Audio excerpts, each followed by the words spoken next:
रोज कोई ना कोई सवाल पंडित जी के पास आ ही जाता है। हर सवाल के पीछे एक कहानी होती है, क्योंकि जीवन की कोई भी परेशानी अचानक से नहीं आती। उसके पीछे सालों से एक भूमिका बन रही होती है।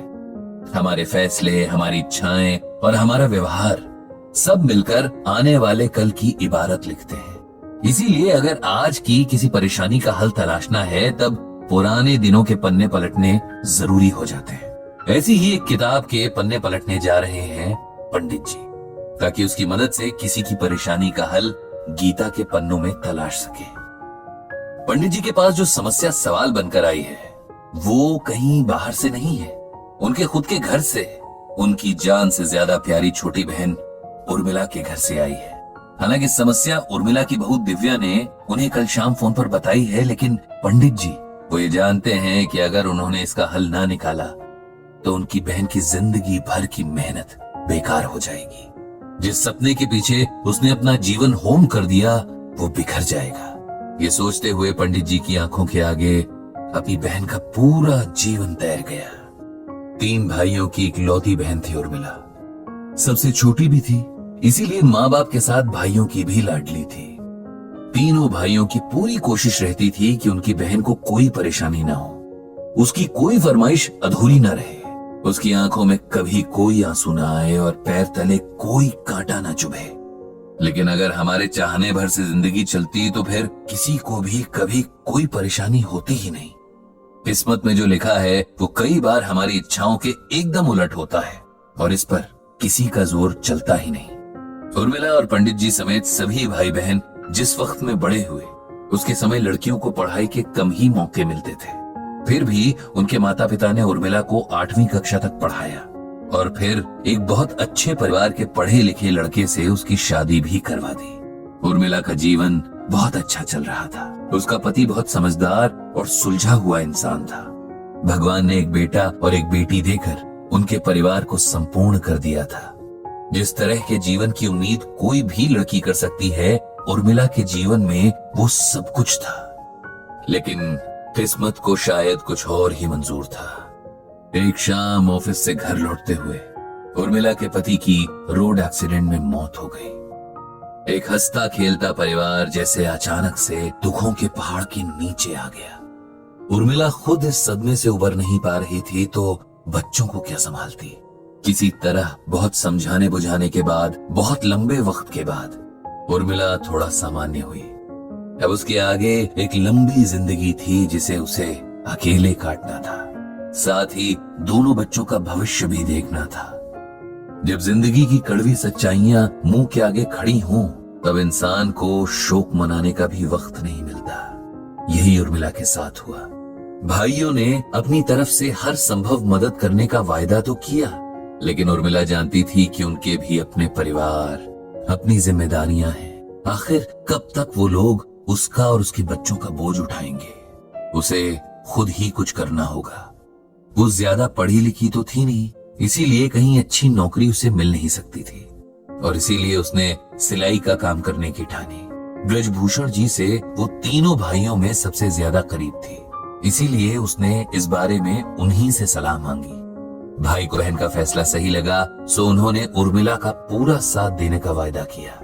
ब्रजभूषण जी ने उर्मिला को सिलाई का डिप्लोमा करवा दिया। धीरे धीरे घर पर ही उर्मिला को सिलाई का काम मिलने लगा। मेहनती तो थी ही, साथ ही अच्छे नेचर की भी थी, इसीलिए काम लगातार बढ़ता गया। जब काम बढ़ता गया, तब उर्मिला ने अपने आस पड़ोस की महिलाओं को सिलाई सिखाकर काम देने का फैसला किया। इस तरह कुछ ही सालों में उसका अच्छा बड़ा सिलाई केंद्र बन गया था, जिसमें उसकी तरह की कई जरूरतमंद महिलाएं काम करती थीं और एक रिस्पेक्टफुल जिंदगी जी रही थीं। उर्मिला के दोनों बच्चे भी होनहार निकले। दोनों ने खूब पढ़ाई की और अच्छी नौकरियां पाई। उन दोनों ने उर्मिला से एक फैक्ट्री खोलने को कहा ताकि और ज्यादा महिलाओं को रोजगार मिल सके। इन सब में पूरी तैयारी और मदद उसके दोनों बच्चों के साथ ब्रजभूषण जी ने भी की। जिस दिन फैक्ट्री का उद्घाटन था, उस दिन ब्रजभूषण जी अपनी बहन के प्रति बेहद गर्व का अनुभव कर रहे थे। उनकी बहन ने अपनी विपरीत परिस्थितियों को खुद पर हावी नहीं होने दिया था और अपने साथ जाने कितनी महिलाओं को संकट से उबार लिया था। बेटी और बेटे की शादियां करके उर्मिला ने अब उनके प्रति अपने दायित्व पूरे कर लिए थे। उनकी बहू दिव्या ने मैनेजमेंट की पढ़ाई की थी और अब वो अपनी सास के साथ फैक्ट्री संभाल रही थी। सब ठीक चल रहा था, लेकिन एक दिन उर्मिला बाथरूम में फिसल कर गिर गई और उसकी कमर में बहुत बड़ी चोट लगी, जिसकी वजह से डॉक्टर ने उसे पूरे 6 महीने के बेड रेस्ट के लिए कहा। 6 महीने में हालत सुधरने के बजाय बिगड़ती चली गई और उर्मिला तमाम इलाज के बावजूद बिस्तर से लग गई। अब घर और फैक्ट्री की सारी जिम्मेदारी दिव्या पर आ गई। उसने कोशिश तो पूरी की, लेकिन उर्मिला के फैक्ट्री न जाने से वहां के कर्मचारियों के बीच कई तरह की समस्याएं आने लगी। काम से ज्यादा काम चोरी होने लगी, अनुशासन खत्म होने लगा, जिससे काम पर फर्क पड़ता और कारोबार पर बुरा असर होने लगा। इसी समस्या से परेशान होकर दिव्या ने पंडित जी को फोन किया था। वो जानती थी कि उनके पास कोई ना कोई हल जरूर होगा, कोई अच्छी एडवाइस तो वो जरूर देंगे।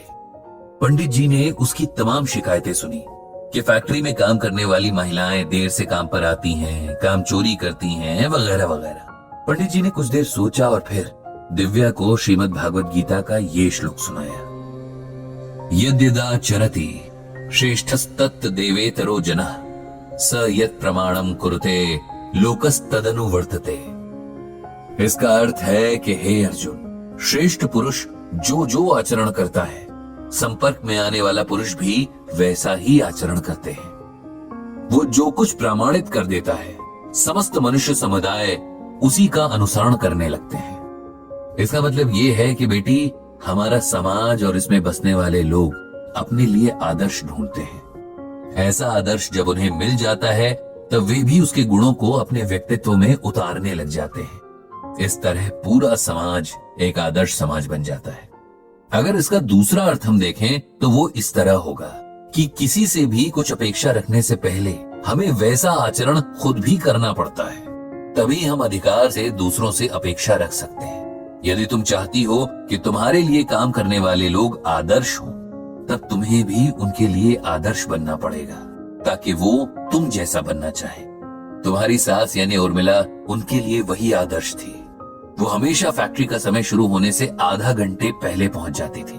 गेट पर खड़ी होकर आने वाले लगभग सभी स्टाफ मेंबर्स से मिलती, उनके हालचाल पूछती, अगर किसी को कोई समस्या हो तो उनकी मदद करने की कोशिश करती। काम के दौरान पूरी फैक्ट्री में घूमती रहती कि कहीं कोई दिक्कत तो नहीं। इस तरह स्टाफ को वो हमेशा उनके बीच मिलती। उनके सुख दुख में हमेशा साथ रहकर उर्मिला ने उन्हें बिल्कुल अपने परिवार की तरह बना लिया था। इसी वजह से सभी महिलाएं काम को अपना काम समझकर करती और सब खुश भी रहते।